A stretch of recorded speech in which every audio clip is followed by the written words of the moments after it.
For the very first time নোয়াখালীর jersey বা নোয়াখালীর লোগো নোয়াখালীতে বসে উন্মোচন হবে। আমাদের টার্গেট চ্যাম্পিয়নশিপ, আমরা হারতে আসবো না, অ্যাট লিস্ট এতটুকু confirm. Owner management most of the people from Chittagong. অবশ্যই নোয়াখালীর ওই ক্রেজটা বা ওই ফ্যান বেসটা থাকার কারণে বিপিএলকে একটু এক্সাইটমেন্ট দেওয়ার জন্যই কিন্তু নোয়াখালীকে আনা। দেখেন খুব রিসেন্টলি এগুলো যদিও মানে পলিটিক্যাল ইস্যু হতে পারে বা অ্যাডমিনিস্ট্রেটিভ ইস্যু হতে পারে, নোয়াখালী ডিভিশন দেওয়া নিয়ে যে ইস্যুগুলো হচ্ছে, সো এগুলো কিন্তু আলটিমেটলি খেলাকে প্রভাবিত করবে। ধরে নেন আপনি যেদিন নোয়াখালীর সাথে কুমিল্লার খেলা, নোয়াখালীর সাথে বরিশালের খেলা, এগুলো কিন্তু ডিফারেন্ট লেভেলে অ্যাটেনশন আনবে। সো এইটা আলটিমেটলি খেলার যেই উন্মাদনা, খেলার যে সুন্দর, সেটাকে অবশ্যই বাড়াবে। সো আমরা সেটার সাথে থাকার জন্য এই ট্রাইটা আমরা নেব। দেখেন গত প্রতিবারই কিন্তু নোয়াখালী আসে নাই, নোয়াখালীর একটা ডিমান্ড ছিল নোয়াখালী আসবে, নোয়াখালী আসে নাই। সো নোয়াখালীর দ্যাট মাস ক্রেজ থাকার কারণে, সেই ডিমান্ডটা থাকার কারণে শেষে এবার নোয়াখালী এসছে। সো আমরা চাচ্ছিলাম যে ওই জিনিসটা কাজে লাগার জন্য, যে নোয়াখালী থাকবে এবং সেটার জন্য বাংলা মার্কেট সাথেই থাকে। যেহেতু 10টা বা 11টা দল পার্টিসিপেট করছে, সো এখান থেকে নিঃসন্দেহে টিল টুডে আমরা জানি 6টা দল হচ্ছে থাকবে, তার মানে 5 জন বাদ যাবেই। তো আমরা ডেফিনেটলি চাচ্ছি না যে আমরা তার মধ্যে পড়ি, আমরা 6 জনের মধ্যে থাকতে চাই এবং আমাদের চ্যালেঞ্জ এবং আমাদের ইন্টেন্ট হচ্ছে গিয়ে ফাইনাল আমরা খেলবো ইনশাআল্লাহ। সেই অনুযায়ী আমরা প্রিপারেশন, দল প্রিপারেশন বলেন, টিম ম্যানেজমেন্ট বলেন এবং ফাইন্যান্সিয়াল ক্যাপাবিলিটি আমরা ওইভাবেই ডেভেলপ করছি। নোয়াখালী ফার্স্ট টাইম এসছে, আমরা এটা অবশ্যই আশা করবো যে নোয়াখালী টিম খেলবে, নোয়াখালীর যে বড় ফ্যান বেজ আছে তারা খেলা দেখবে, নোয়াখালীকে তারা সাপোর্ট করবে, সেটা আমাদের ডিমান্ড।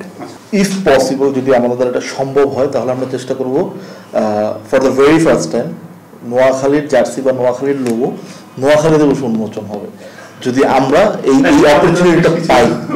কারণ আমরা চাই মানে গ্র্যান্ডলি এটা করার জন্য, কারণ অ্যাজ নোয়াখালীর অনেক এক্সপেকটেশন আছে আমাদের উপরে। যদি আমরা পাই, দলটা শেষ পর্যন্ত আমরা যদি পার্টিসিপেট করতে পারি না, তো সেই ক্ষেত্রে আমাদের পুরো প্ল্যানে কিছুটা আমরা আমাদের ভিনদেশি কোম্পানি থেকে, বিভিন্ন খেলা বা লিগ থেকে কিছুটা আইডিয়া তো নিছি, প্লাস দেশীয় কিছু আইডিয়াও আছে। তো সব মিলিয়ে নোয়াখালী কেন্দ্রিক কিছু অ্যাক্টিভিটিস আমাদের হবে এবং একদম রুট লেভেলেই হবে। আমাদের এমন না যে আমরা সবকিছু 5 তারকা হোটেলের ভিতরে আবদ্ধ রাখবো, এরকম হবে। এটা নিয়ে আমাদের ডিরেক্টলি আমাদের ইনিশিয়াল প্ল্যান হয়ে গেছে, আমরা যে আমাদের প্রোমো ভিডিও বা আমাদের যে ক্যাম্পেইন করব সেটা নোয়াখালী সেন্ট্রিক হবে। নোয়াখালীর যে বিশেষ স্থানগুলো আছে, দর্শনীয় স্থান থেকে শুরু করে নোয়াখালীর যে গৌরব গাথা আছে লম্বা সময়ের, সেটাকে আমরা তুলে আনার চেষ্টা করব। এটা ইদার নোয়াখালী ডিভিশন পর্যন্ত যাবে কিনা সেটা আমাদের প্ল্যান না, বাট নোয়াখালী গৌরব গাথাগুলোকে তুলে আনা, এটা অবশ্যই আমরা ট্রাই করবো। নোয়াখালী পিপলদের সাথে কাজ করে যে আমাদের, আমরা এবার বিবেচনা করব ইমার্জিং প্লেয়ার, হ্যাঁ, ইমার্জিং প্লেয়ার উইথ পোটেনশিয়ালিটি। আমরা পোটেনশিয়াল কি পরিমাণ আছে এবং আমি 5 বছরের জন্য একটা প্লেয়ারকে নিয়ে কাজ করতে পারবো কিনা, সেম লাইক আমাদের পার্শ্ববর্তী দেশগুলোর লিগ যেভাবে হয়। আপনি দেখেন রয়্যাল চ্যালেঞ্জার বেঙ্গালুরুতে কোহলি 18 বছর খেলে গেছে, সার্ভিস 18 বছর দিচ্ছে, 19 বছর হয়তো আগামী বছর পদার্পণ করবে। চেন্নাইতে ধোনি তার পুরো ক্যারিয়ার খেলছে। আমি যদি আগামী 5 বছরের জন্য আমার 5টা প্লেয়ার 10টা প্লেয়ার পাই, এইটাই আসলে আলটিমেটলি বিপিএল এর মানে ভ্যালুকে আপ করবে। আদারওয়াইজ আমি এই বছর একজনকে নিয়ে খেলাম, আগামী বছর আরেকজনকে নিয়ে খেলাম, এটা টাফ হয়ে যাবে। আমাদের টার্গেট চ্যাম্পিয়নশিপ, মানে আপনি গোল বলের খেলায় কখনো পার্টিসিপেশনের জন্য আসবেন না, আলটিমেটলি আপনি গোল বলের খেলায় জিততে আসবেন। আমরা হারতে আসবো না, অ্যাট লিস্ট এতটুকু কনফার্ম যে আমরা হারতে মাঠে যাবো না।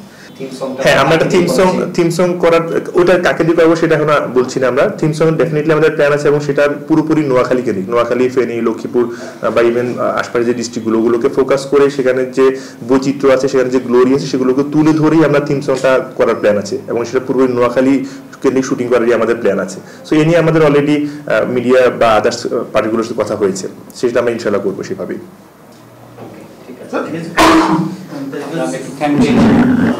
পুরো এন্টায়ার টিমটা হচ্ছে আমরা সবাই মোটামুটি ইয়াং এবং সবাই একটু স্পোর্টস রিলেটেড আর কি। হ্যাঁ, সো আমাদের অনারেবল এমডি স্যার প্লাস আমাদের সিনিয়র ম্যানেজমেন্ট যারা, আমরা সবাই মোটামুটি খেলার সাথে সবাই সম্পৃক্ত। হ্যাঁ, এবং আমাদের যখন আমরা স্কুল কলেজ লাইফ ছিল, আমরা ওখানে খেলাধুলা করেছি মোটামুটি বেশ ভালোই। ইভেন আমাদের internal season wise football, cricket মোটামুটি আমাদের কম্পিটিশন হয় এবং আমরা কর্পোরেট কম্পিটিশনগুলোতে পার্টিসিপেট করি। সো ওই জায়গা থেকে আসলে গত 2-3 বছর ধরে আমাদের একটা চিন্তাভাবনা ছিল যে বিপিএলে অ্যাটলিস্ট ক্রিকেটে যেন আমরা একটা পার্টিসিপেশন করতে পারি। সো ওই ভাবনা থেকে আসলে এবার আমাদের অ্যাপ্রোচটা করা এবং এই আগায় যাওয়া। ওনার management most of the people from Chittagong. যদি বিসিবি চিন্তা করে যে না আমরা নোয়াখালীকে ওই ফ্যাসিলিটিটা দিব বা ফ্যাসিলিটেট করব, আমরা ওই ফ্যাসিলিটি নিতে অবশ্যই আগ্রহী। এই ক্ষেত্রে যদি আমাদের কোনো ফিনান্সিয়াল ইনভেস্টমেন্ট ইনভলভমেন্ট দরকার হয় ইনফ্রাস্ট্রাকচার ডেভেলপমেন্টে we are willing to assist. Noakhali কেন চয়েস করেছি আমরা, এটা একটা কারণ ছিল। দেখেন আপনি এই গত কয়টা সিজন হয়েছে বিপিএল এর, কিন্তু আদার দেন ডিভিশন তেমন কেউ কিন্তু আসে নাই। এবার for the very first time Noakhali এসেছে, এটা কারণ নোয়াখালী দ্যাট মাচ ক্রেজ থাকার কারণে নোয়াখালী কিন্তু বিপিএল এ আনা হয়েছে। সো আমরা ওই ক্রেজটাকে ডেফিনেটলি অ্যাটেন্ড করার চেষ্টা করব। সো সেই কারণে আমাদের নোয়াখালী চয়েস করা।